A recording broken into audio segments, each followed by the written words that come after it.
I have fucking had it with this company. To catch everyone who is not up to speed, Wizards of the Coast is coming out with a new edition next year called 1D&D. And before this next edition releases, they have wanted to change something called the Open Game License, also just known as the OGL, which is a license that is created so that third-party publishers and homebrewers alike can make whatever the fuck they want for 5th edition D&D and sell it and make a profit out of it for everybody else with no problem from Wizards. And this open game license is one of the pinnacle fucking reasons why 5th edition and D&D at large has become so goddamn popular. Because without it, the only way you could get anything in physical form from D&D would be from the official source, Wizards of the Coast. There would be no more Kickstarters, there would be no more publishing companies like Kobold Press, none of that would exist without the open game license. And Wizards is trying to make a new version of the open game license,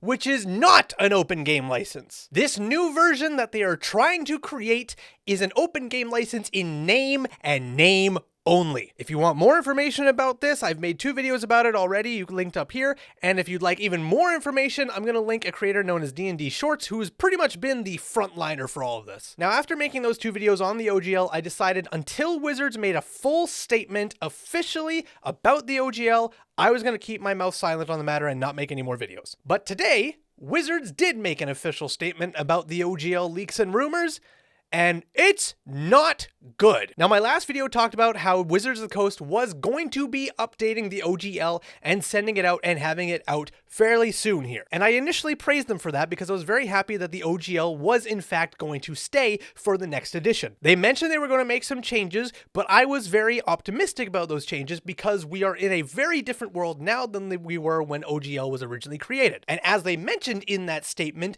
they wanted to make sure people couldn't mint NFTs and such with the ampersand and other D&D properties, which I think we can all agree is generally a good thing not to have. However, that was very, very clearly a smokescreen because they want to do way more nefarious bullshit with this new OGL. Because a couple days after that post, a leaked version of the new OGL 1.1 was sent out to a reporter. And wow, was that leaked version horrendous. The key points to take away from this new version was that if you were a third-party publisher that was making over $750,000 annually from D&D OGL related content, you had to share 25% of your profits with Wizards of the Coast. However, you only had to share 20% of those profits if your product was made via Kickstarter, which is a baffling thing in itself, but nonetheless, that is what it said. And this part was also backed by the CEO of Kickstarter himself, who did say that Wizards contacted him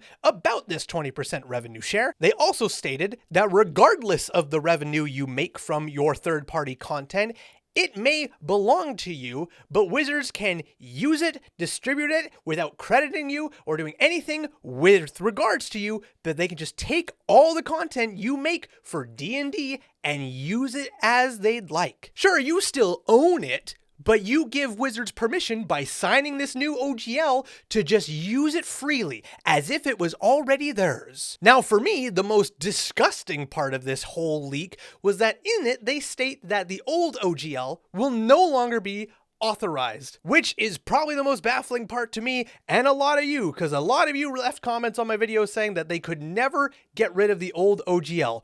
Oh, they're going to fucking try, my friend. And lastly, they can change any of this at will. They just have to give you 30 days notice. All 9,000 words of this document can be completely changed at will so long as they give you 30 fucking days notice. If they're not happy with only taking 25% of your revenue if you're a major third-party publisher, give you 30 fucking days notice, and guess what? We're going to take 50% of your revenue. If you made it on Kickstarter and you're only taking 20%, but you made a fuckload of money, we'll give you 30 days notice and we're going to bump that percentage up to 45%. Now, if you want to read the whole fucking thing for yourself, it's linked down below in the description. And the most damning part about this document was that it was sent to creators of third-party content asking for signatures to sign. This is very important for later because, again, they stated they were going to be announcing this new OGL on January 5th. But as you may or may not know, that did not happen because pretty fucking quickly,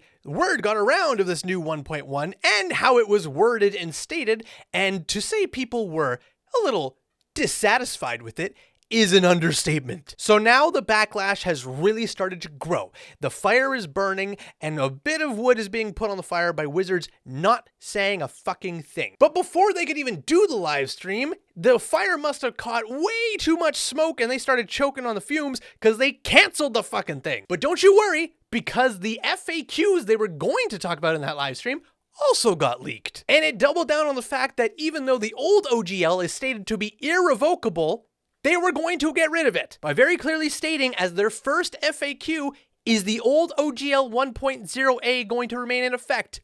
No, it will be transformed into OGL 2.0, and therefore the old one no longer works. Remember that this is supposed to be a perpetual license that can never die out. So after they cancel that live stream and the FAQ about what they were going to talk about in that live stream also gets linked, then a lot more fire is burning. Now gas has started to be added to this fire, tons of fucking kindling, and this shit is burning. And then guess what happens? Another leak! This one stating that WotC spent over $150 million to acquire D&D Beyond. And they are pretty fucking heavily reliant on that because it is the only source of monthly income for WotC under the D&D brand. This leak also stated that they are waiting to release the OGL when we have backed down and have forgotten about all this. They think this is a storm that will simply pass over and they can release it when it is no longer fucking thundering and pouring. I remember shit that happened in campaigns ran fucking 5 years ago. You really think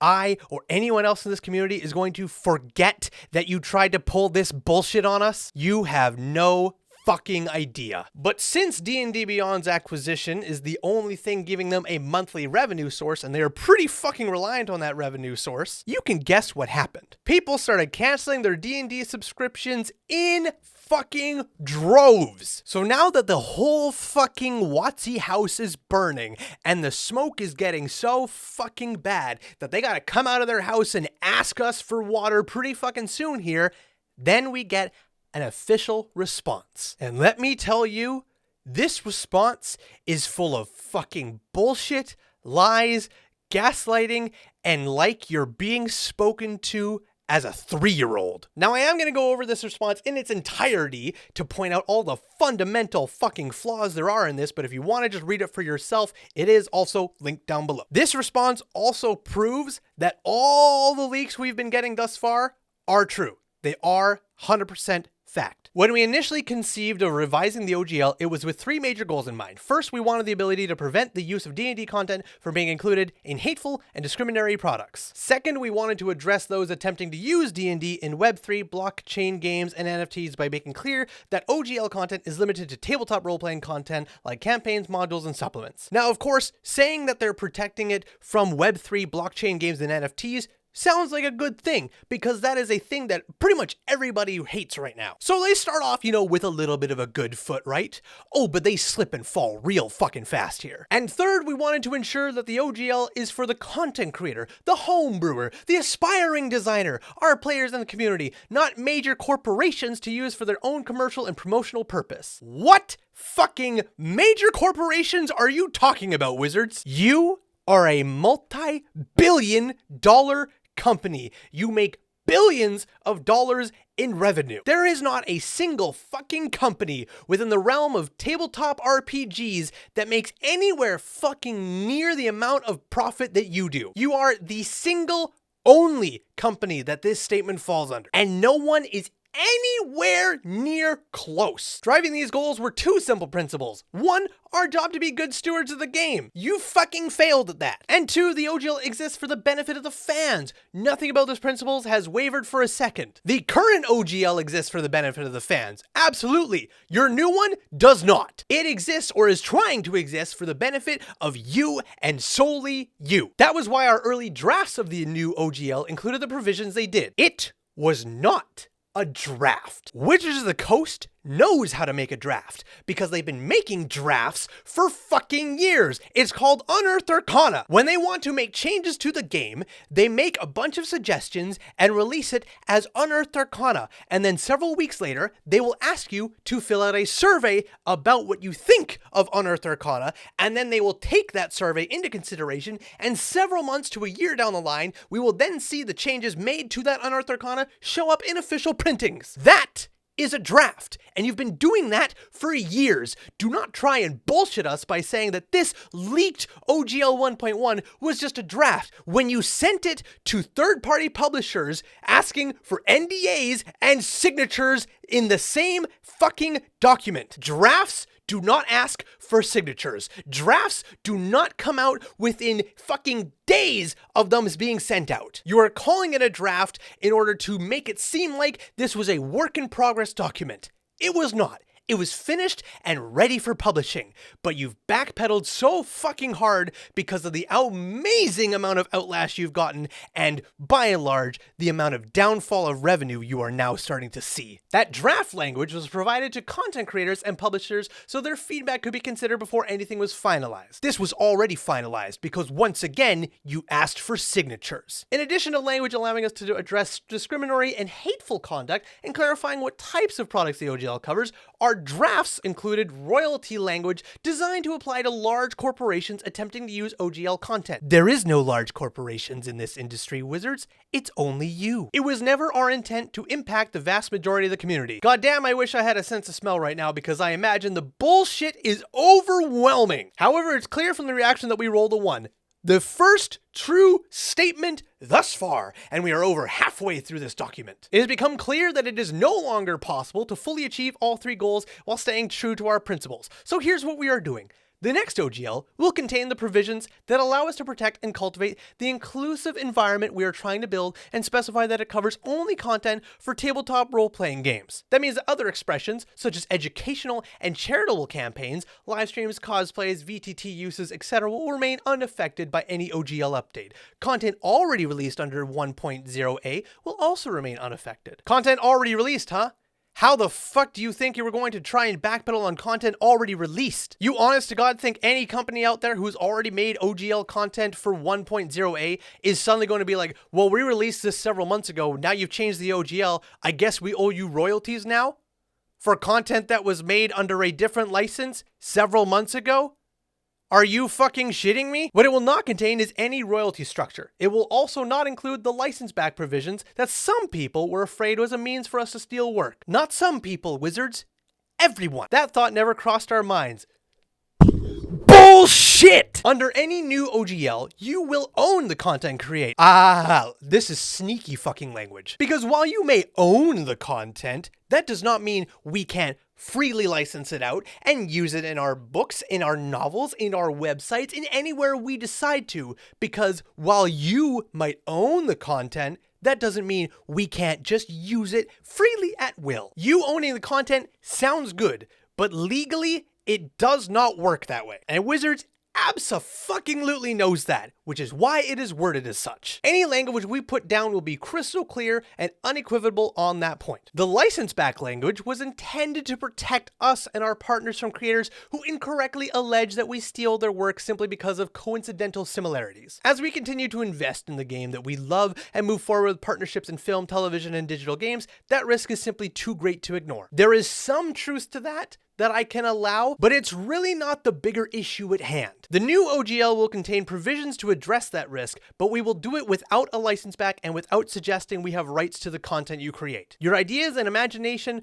are what makes this game special, and that belongs to you. This statement, once again, sounds nice, sounds all fluffy and content, and makes you feel like, my stuff is my stuff, they won't just take it. But unless that statement is very, very clearly worded out in the OGL that they release, everything here could mean absolutely fucking nothing. Unless it is written in the 4 corners of the document that you sign, it doesn't fucking matter. A couple of last thoughts. First, we won't be able to release the new OGL today because we need to make sure we get it right. But it is coming. Now, these last 2 sentences here of this statement, this is what really, really made my blood fucking boil. Second, you're going to hear people say that they won and we lost because making your voices heard forced us to change our plans.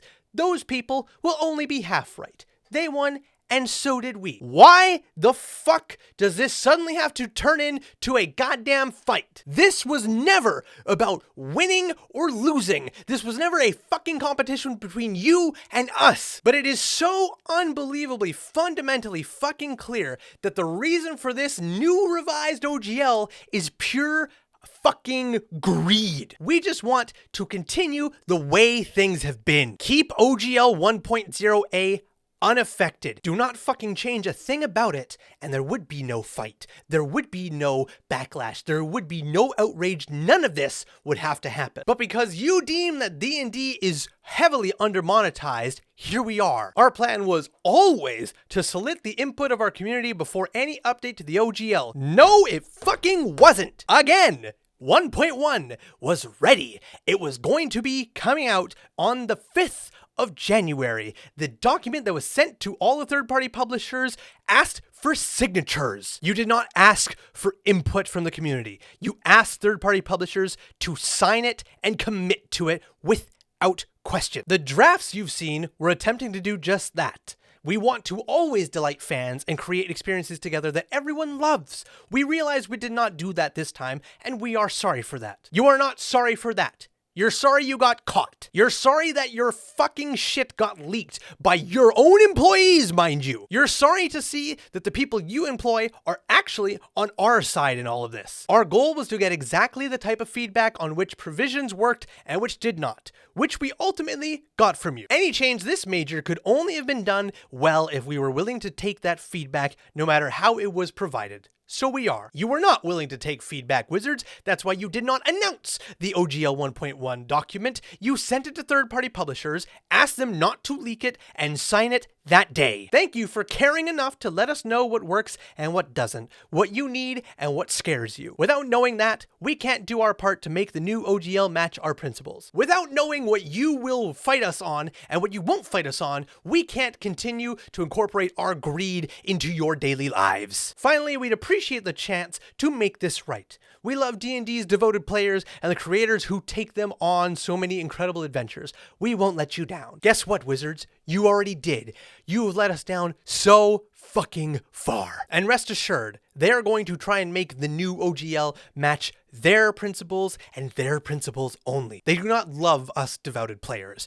Once again, in leaked documents, they state that players are just a wall between their content that they produce and the money they want for it. They despise the fact that dungeon masters make up less than 20% of the D&D player base, and they are the only ones purchasing the content. And they despise the fact that there is a ton of homebrew content for D&D out there because of these third-party publishers, and they want their greedy fucking hands in all of it. Because the more third-party publishers that they can take money away from, the less content those producers will make, so that they can only drive more and more attention to Wizards content. Because the less third-party content there is there, the more we can drive and funnel everybody into our content. And then what third-party content is out there, it's fine. We're getting money from them anyways, and we also can use all their work without their question. That is what Wizards was trying to do and is likely still trying to do. Critical Role has also been rather silent until they posted this about the whole thing going on, which at first glance is a very muddy, hard to understand statement, but you have to realize that Critical Role and everyone involved in it is most likely under contractual NDAs, and they can't say anything directly against Wizard or D&D Beyond. So this is likely the best statement they can make while also keeping them legally in the clear. Paizo and Kobold Press have also stated that they are going to fight Wizards in court if they try to change the OGL 1.0A. Because once again, that OGL states that this cannot be altered and it cannot be changed. This is how it is. There have also been several lawyers on Twitter talking about how they cannot change the OGL 1.0A because it is legally stated in it that it cannot be altered or changed. But again, through sneaky fucking language, the OGL 1.1, or I guess 2.0 as they're trying to call it now, states that only authorized OGLs can be used, and stating that 2.0 is the only authorized OGL makes it so that OGL 1.0A is unauthorized, therefore cannot be enforced. So where do we all stand right now?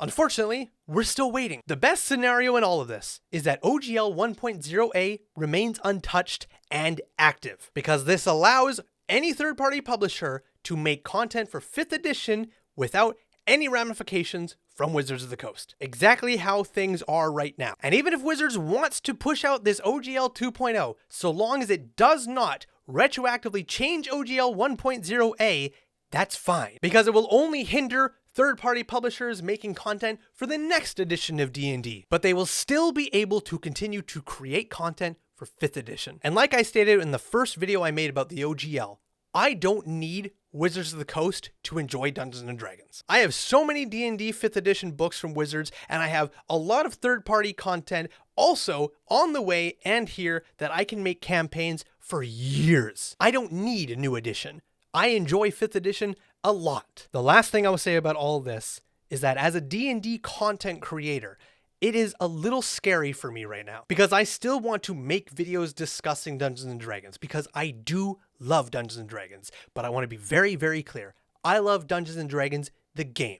I do not love Wizards of the Coast. The actions they took with the 30th anniversary of Magic the Gathering and the actions they're taking right now with the OGL have made me so fucking angry with this company that I refuse to support them in any kind of venture they want to do. But I want to be very, very clear that that anger is directed at the corporate heads of Wizards of the Coast and by extension Hasbro, because there are extraordinary people in the game design for both Magic the Gathering and Dungeons & Dragons that I adore. Because when you listen to these people talk about the creation of the game, the lore behind the cards, the way the mechanics work and everything around it, you cannot help but get excited and feel joy for playing the game. And the same thing goes for Dungeons & Dragons. When you talk about people who made new campaigns or made new mechanics, or even just listening to them do interviews about the Unearthed Arcana that is going on right now, it is super interesting and exciting. And it is really hard to be excited about those aspects of the game when at the very top is such corporate greed that it is unbelievably difficult to both love these games when you know the company making them is an absolute fucking dumpster fire. So going forward, whenever I talk about Magic the Gathering or Dungeons & Dragons or any kind of content made under the Wizards of the Coast name, please understand this. I love these games. I do not love this company. I do not need this company to enjoy these games, nor do you. Not every person at Wizards of the Coast is an unbelievable asshole. There are amazing people at this company, and they deserve to be respected and treated with kindness. They are not the ones making these horrible fucking decisions. They are not the ones dripping with greed and frothing at the mouth at the idea of keeping the old OGL alive. They just want to make an incredible game for players. And those are the people that I think about the most when it comes to these kinds of decisions, because it is very, very easy for us as a community to be angry about this, but it is far more difficult for people deep within WotC who do not make these decisions to be angry about it. And a couple of brave people have decided to speak against their employers on this. This is how we've been getting the leaks to begin with, but they do this at the risk of their employment. This is going to be my second last video on this OGL dilemma. My last video on this will be when the official OGL is created and released. And I hope to high hell and back that it is not as atrociously designed and worded as they wanted it to be. Because at that point, Wizards doesn't win. We all fucking lose. We lose what made this game fundamentally amazing and popular as ever, and Wizards loses its entire fucking customer base. And if that's the risk they want to take, I really hope they enjoy bucketing water, because their ship is gonna fucking sink.